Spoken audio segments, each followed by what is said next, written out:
Não, não, não, deixa. Ai, obrigada.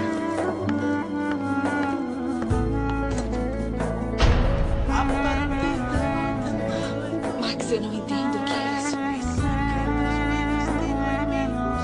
Não sei. Estaria mentindo se te desse uma razão. Não sei por que vim. Talvez porque quisesse te ver. Ou porque quisesse saber como estava. Eu estou muito bem, Max. Mas não é comigo que tem que se preocupar. Adeus. Não me trate assim, por favor. E como você quer que eu te trate? Tudo bem. Tem toda a razão. Não sei por que vim. Ah, espera.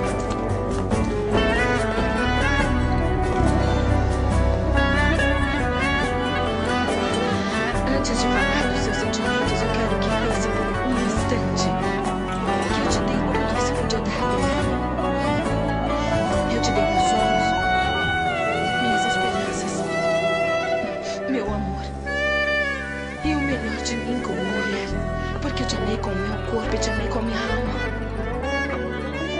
Eu sei, confiou em meus sentimentos, no meu carinho. Mas nunca menti quando disse que te amava. Mas quando eu me senti segura e quanto ao seu carinho, o que você fez? Você perguntou comigo que ia se casar com outra. Gostaria de te explicar tantas coisas. Mas acho que agora não acreditaria em mim.